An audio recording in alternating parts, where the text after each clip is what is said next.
A mall that has forced my hand. The St. Augustine Outlets indoor portion is slated to close early 2022. Fortunately, the stars aligned for me to get down here in time. For those with nostalgia for outlet malls like these, join me for one more walk in the St. Augustine Outlets of Florida.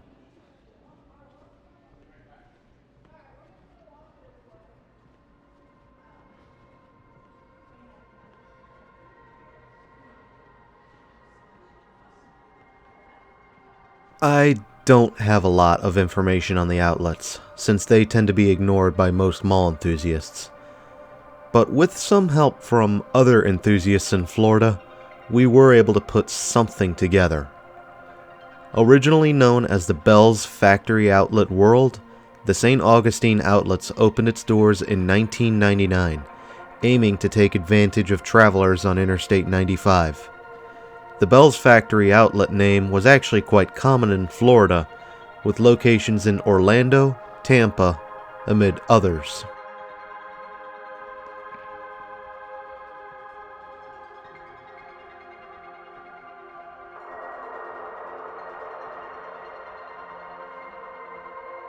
It is possible that the St. Augustine Outlets were responsible for the death of the nearby Ponce de Leon Mall, with its better access to and from the freeway.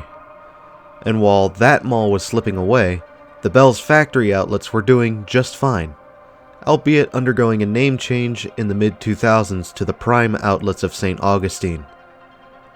Now, one thing you might not realize unless you're in the area is that this mall was competing directly with the Premium Outlets of St. Augustine, right across the freeway.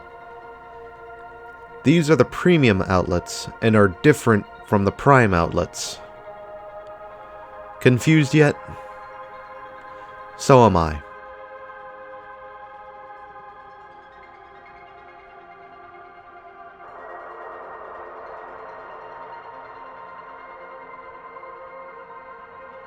Putting aside the confusion, the two outlet malls managed to coexist for quite a while, with the prime outlets undergoing a renovation, presumably to gain the look it has today. The mall would also change its name to the St. Augustine Outlets over time, though it's unknown exactly when. I would presume around the same time as the renovation, but stranger things have happened.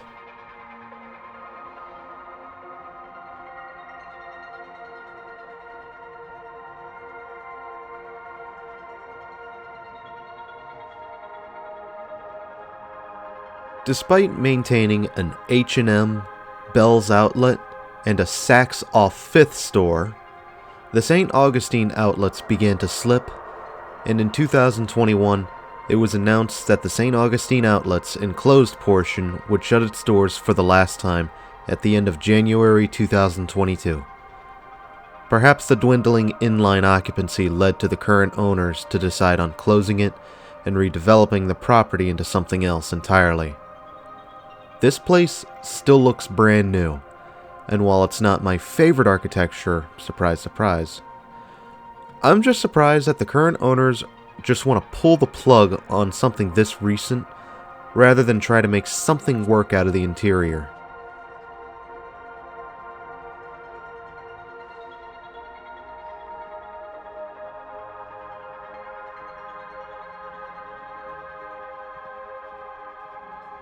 The fact that this outlet mall was competing with another outlet mall across the street should tell you how strange some mall locations can be, as well as how fierce the mall competition actually is in Florida. Now, the premium outlets across the street are a strip mall layout, and honestly, I really don't care for strip malls. In Florida especially, I would greatly favor an enclosed corridor over concrete sidewalks pounded by Florida storms and blistering sun with 80% humidity, if not higher. Unfortunately, I seem to be the only one who doesn't want to be left to the elements outside when trying to browse stores or any sort of shopping. And then you have Amazon and other online services, which, if I go into that too far, it'll just bring me down a long-winded tangent that would anger a lot of people, and I'm already rambling as is.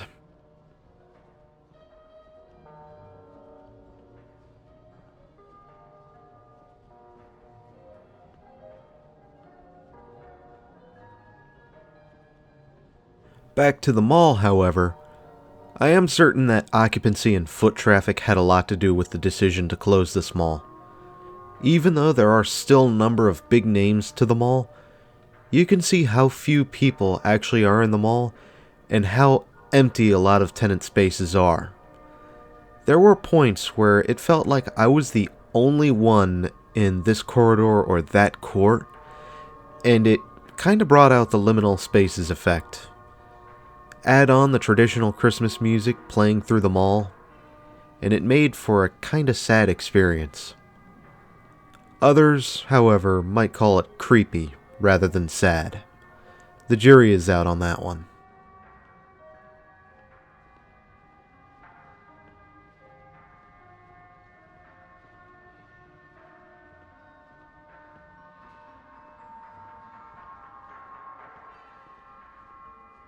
I try to think about how to bring these places back into relevance. And one idea that often comes to mind is recreational activities. You know, parks, gyms, family activities, mini golf, etc. Gaming arcades are making a sort of comeback with places like Dave & Buster's or Tilt Studio. I even saw one example of a family fun center taking over an entire indoor mall that had been closed for nearly a decade. It's up in Cookeville, Tennessee. Look it up. Some more extreme ideas for recreational activities could go for airsoft or paintball arenas, Nerf wars, or even laser tag.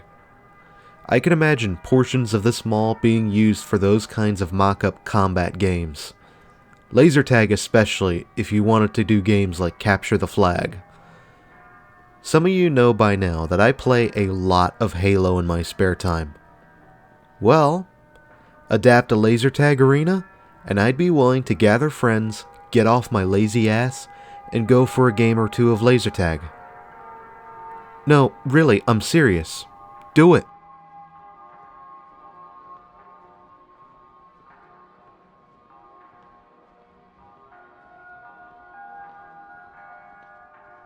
Normally, I head back out the way I came in, but for this one, we're gonna shake things up a little. The center court entrance will take you out into this really neat outdoor portion of the mall, which usually paves the way for hybrid indoor-outdoor malls.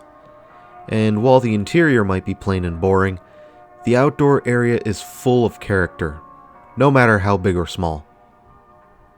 Oh, and of course I'll try to take some kind of memorabilia home with me since this mall is closing.